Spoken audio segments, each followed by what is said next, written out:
আজকে আমরা শিরকের কথা বলি বিদায় আমাদেরকে ওহাবি বলা হয়, শুধু শিরকের কথা বলি বিদায়। আরে আপনি একটা লজিক আপনাকে বলি, তাবিজ ব্যবহার করা শিরক হতেও পারে নাও হতে পারে, এটা আপনার থিওরি নিয়ে যাই। আমাদের নজরে তাবিজ ব্যবহার করা শিরক, কিন্তু আপনাদের সমাজের বড় বড় হুজুর যারা তাবিজের ব্যবসা করে তাদের নজরে হালাল।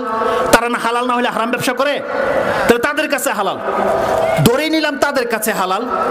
এই লোকগুলা যারা তাবিজকে হালাল বলে, দেখবেন তাদের অধিকাংশ লোক জর্দাখোর, তারা জর্দা দিয়ে পান খায়, খায় কি খায় না? তাহলে জর্দা কি হালাল না হারাম? তাহলে একটা লোক হারাম খাচ্ছে, তাহলে তার হিতাহিত জ্ঞান কি করে কাজ করবে এটা শিরিক কি শিরিক না সে কি বুঝতে পারে যে ব্যক্তি প্রকাশ্যে হারাম খায়? তাহলে আপনি তার কাছ থেকে মাসলা নিলেন। আচ্ছা দেখেন এদের ভুলগুলা কি, এদের চরিত্রের মধ্যে অনেক ঘাটতি আছে। এরা অনেক কিছু করে, এদেরকে মানুষ সেজদা পর্যন্ত করে, এদের পায়ের বৃদ্ধ আঙ্গুলটা চুষে পর্যন্ত খায়, এরা মানুষকে মুরিদ বানায়, এরাই তো তাবিজের ব্যবসা করে না? তাহলে আপনি বলছেন যে এগুলো তো জায়েজ নাই, তাহলে এইগুলো যে জায়েজ নাই, এই লোকগুলোর দ্বারা এই পাপগুলো যখন প্রকাশ পাচ্ছে, তাহলে আপনি কেন তাবিজের মাসলাটা তার কাছ থেকে আপনি নিতে চাচ্ছেন বলেন? যারা পীর মুরিদের ব্যবসা করে তার কাছ থেকে আপনি মাসলাটা নিচ্ছেন, তারা বলছে জায়েজ, এত বড় হুজুর তাবিজ দেয়, এটা কি শিরক কিনা? কিন্তু আমরা দলিল প্রমাণ পাচ্ছি যেটা শিরক। এখন আমাদেরকে দলিল প্রমাণের ভিত্তিতে তো চলতে হবে। আমি আপনার অন্তরের মালিক নই, আপনি তাবিজকে শিরক মানে নেন নাই, এটা আপনার সাথে আল্লাহর ফয়সালা হবে। আমার বলার ছিল, আমি বলে দিলাম। আমাকে আমাদের হুজুররা বলেছে, অন্তর মেনে নিয়েছে, আমরা তাবিজ কবজ ছেড়ে দিয়েছি, কোনোদিন এগুলোর মধ্যে জড়াই নাই, কোনোদিন ইনশাআল্লাহ কিয়ামত পর্যন্ত জড়াবো না। তো ধরেন একতলাফি মাসলা, কেউ বলছে জায়েজ, কেউ বলছে জায়েজ নাই, আর যারা বলছে জায়েজ নাই তারা বলছে শিরক। এটা কত বড় মারাত্মক কথা। আর যদি হারামও বলতো তাহলে একটু সন্দেহ ছিল, যে যাকে একজন বলছে হারাম একজন হালাল, কিন্তু একদল বলছে শিরক। যদি শিরক আপনার দ্বারা হয়ে যায়, নাজাত নাই। তাবিজ কবজের ব্যাপারে আপনি সন্দিহান, বাচ্চাদের কপালে যেখানে কালি দেন, এই সম্পর্কে আপনাদের ধারণা কি? এই কালি কেন দেন? বলছে বদনজর থেকে বাঁচাবে। এই কালির ক্ষমতা আছে বদনজর থেকে বাঁচানোর? তাহলে আল্লাহ কোরআন নাজিল করেছে কেন আপনি বলেন? আল্লাহ সুবহানাহু ওয়া তাআলা মুহাম্মদ সাল্লাল্লাহু আলাইহি ওয়াসাল্লামকে শিক্ষা দিলেন কোরআন, যে বদনজর থেকে বাঁচার জন্য তোমাকে কোন সূরা কোন আয়াত পড়তে হবে, এটা মুহাম্মদ সাল্লাল্লাহু আলাইহি ওয়াসাল্লাম আমাদেরকে শিক্ষা দিয়েছে। আর যারা আপনাকে শিক্ষা দিয়েছে কালি লাগাতে হবে, তারা কোন ধর্মের? তাহলে হিন্দুর ধর্মেরটা আপনি যখন বুঝেন যে এটা শিরক, এখন আমি বললাম এখানে কালি লাগানো শিরক। আরো মজার বিষয় আপনাকে বলি, মানুষের অন্তরের মধ্যে শিরক কিভাবে গেঁথে যায় আপনি দেখেন। কিছু মহিলা আছে, চালাক মহিলা, সে কালি কপালে দেয় না, কালি দেয় পায়ের তলে। কোথায় দেয়? কানের নিচে। আচ্ছা এটা কেন? দেখেন কালির পূজারী, এক হিন্দুরা হচ্ছে ডাইরেক্ট কালির পূজারী, আর এরা হচ্ছে কালির পূজারী। তারা মনে করে যে এই পায়ের তলের কালি তাকে উদ্ধার করবে। আর সে বোকা ভুলে গেছে যে শয়তান যে তাকে ডিস্টার্ব করতে, কালি দেওয়ার কারণে শয়তান দেখছে এটা আমার দলের লোক, ডিস্টার্ব করে না। কিন্তু এই মহিলা ভেবে বসে আছে যে কালি তাকে উদ্ধার করেছে। আর আল্লাহ সুবহানাহু ওয়া তাআলা এত সুন্দর করে আপনার চেহারাটাকে বানিয়েছে, যে আল্লাহ এখানে আপনাকে ভুরু দিয়েছে, সেই আল্লাহ এই জায়গাটা কালা করে দিতে পারতো না? আপনাকে বলেছে আল্লাহ কালা করতে, বদনজর থেকে বাঁচাতে। সুবহানাল্লাহ। মুসলিমদেরকে স্পর্শ করবে শয়তানের এমন কোনো ক্ষমতা আছে? কিন্তু আমরা মুসলিম হলে আমাদের এগুলোর প্রয়োজন ছিল না। আল্লাহ কি বলেছেন? লাইসা লাকা আলাইহিম বিসুলতান ইন্না ইবাদি লাইসা লাকা আলাইহিম বিসুলতান। আল্লাহ বলছেন আমার যারা বান্দা হবে শয়তান, তার উপরে তোর কোনো প্রভাব খাটবে না।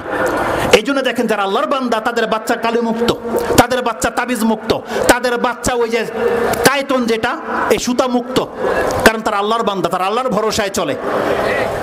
আল্লাহ সুবহানাহু ওয়া তাআলা বলছেন এই শিরকি কথা যারা বলি, ওই কথাটাকে আমি ক্লিয়ার করে দিই। তাহলে আমরা তাবিজের কথা বলছি, আপনি বলছেন এ ওহাবি, এ নবীর শত্রু, এ মুখ তুমুক, এ আরব দেশ থেকে এসেছে, সৌদি আরবের ধর্ম প্রচার করতে চায়, এগুলো বলছেন। আমি সাধারণ মানুষদেরকে বলছি আপনারা ধোঁকা খাবেন না। আপনার হুজুর বলছে জায়েজ, আর আমরা আমাদের হুজুররা বলছে এটা হারাম, শিরক। যদি সত্যি সত্যি এটা শিরক হয়, আপনি জানেন এটার রেজাল্টটা কি হবে? জানেন আপনার রেজাল্টটা কি হবে? সেখানে কেউ আপনাকে উদ্ধার করতে পারবে? তাহলে যদি বাঁচতে চান এই দুনিয়াতে আপনাকে বেঁচে দেখাতে হবে। যেহেতু সন্দিহান বিষয়, তাহলে আপনি সন্দিহান থেকে বেঁচে গেলেই তো হয়ে যায়। এখানে দলাদলির কি আছে বলেন? এখানে দলাদলির কি আছে? আপনি হক কথাটাকে যদি মেনে নিতে চান, আপনাকে এক ভাই বলছে ভাই ওদিকে যেন না, মারপিট হচ্ছে, গোলাগুলি হচ্ছে, আরেক ভাই বলছে কিছু হবে না, যান, আপনার কিছু হবে না। তাহলে আপনি যদি বাঁচতে চান, তাহলে আপনার এই পথ দিয়ে না যাওয়াটাই তো উচিত ছিল না? রাসূল সাল্লাল্লাহু একটা হাদিসে ক্লিয়ারলি বলে দিয়েছে, কি বলেছেন? আল হালালু বাইয়িনুন ওয়াল হারামু বাইয়িনুন। এটা বুখারীর 50 নম্বর হাদিস, আপনি খুঁজেন পেয়ে যাবেন। ওনার নাম হচ্ছে সাহাবী, যেটা বর্ণনা করছে লম্বা হাদিস এই টুকরাতে রয়েছে, আল হালালু বাইয়িনুন ওয়াল হারামু বাইয়িনুন। নোমান বিন সাবিত, প্রসিদ্ধ হাদিস এটা। তিনি বলছেন ওয়া বাইনাহুমা মুশতাবিহাত লা ইয়ালামু কাসীর, ওয়া বাইনাহুমা মুশতাবিহাত লা ইয়ালামু কাসীরুম মিনান নাস। অধিকাংশ মানুষ জানে না এগুলো হালাল না হারাম, অধিকাংশ মানুষ জানে না। তার মানে কিছু মানুষ তো জানে এগুলো হারাম। রাসূল সাল্লাল্লাহু আলাইহি ওয়াসাল্লাম বলছেন সিচুয়েশন যখন এমন পর্যায়ে পৌঁছে যাবে, ফামান ইত্তাকা শুবহাত, যেই ব্যক্তি এই সন্দিহান বিষয় থেকে বেঁচে গেল, ইস্তাবরা আলি দীনিহি ওয়া ইরদি, সেই ব্যক্তি তার ঈমানকে এবং তার সম্মানকে বাঁচিয়ে নিল। তার মানে যখন তাবিজের ব্যাপারে সন্দিহান দুইটা গ্রুপ হয়ে গেছে, আপনি তা থেকে মুক্ত থাকেন, আপনি নিরাপত্তা পেয়ে যাবেন। তাবিজ ব্যবহার করা যাবে না এই কথা বললে আমার কি ফায়দা? আমার পকেটে 5 টাকা ঢুকবে, কিন্তু আমি তাবিজ দিলে আমার পকেটে 5 টাকা ঢুকবে। তাহলে আমার কি ফায়দা আমি আপনাকে নিষেধ করার কারণে? বলেন, আমি দলিল প্রমাণ তেমন পাচ্ছি সেজন্য আপনাদেরকে বলছি। আমাদের হুজুররা কি ফায়দা? আমরা কি 5 টাকা দিয়েছি যে তাবিজ যারা ব্যবহার করবে তারা দিবে এদেরকে 10 টাকা, আর তাবিজ যারা ব্যবহার না করবে তারা আমাদেরকে দিবে 10 টাকা? এমন হয়? তাহলে আমাদের কি ফায়দা? আমরা শুধু আল্লাহর স্বার্থে আমরা পাচ্ছি দলিল এরকম, এই জন্য আপনাদেরকে নিষেধ করছি। তো এটা আমার মূল বিষয় নয়। আমাদের মাসলা আপনি নিতেও পারেন, নাও নিতে পারেন। আপনার অন্তরের মালিক আল্লাহ এবং আপনি। আমরা জোর করবো না আপনাদেরকে কোনো কিছু। আমাদের কাজ হচ্ছে শুধু বলে দেওয়া। যেমন বাতিলপন্থীরাও তাদের মেসেজ আপনাদের কাছে দিচ্ছে, আমরা কিন্তু লাঠি নিয়ে তাদেরকে বাইরেতে যাইনি। প্রয়োজন হলে আপনি গ্রহণ করেন, না করেন আপনার ইচ্ছা। দুইটা দল জমিনে কাজ করছে, একটা মানুষ আল্লাহর দিকে ডাকছে, আর একটা মানুষ আল্লাহর নাম করে অন্য দিকে ডাকছে, কিন্তু আপনি বুঝতে পারছেন না।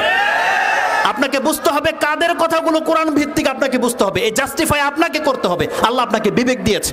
আল্লাহ যেন আমাদেরকে বোঝার তৌফিক দান করে।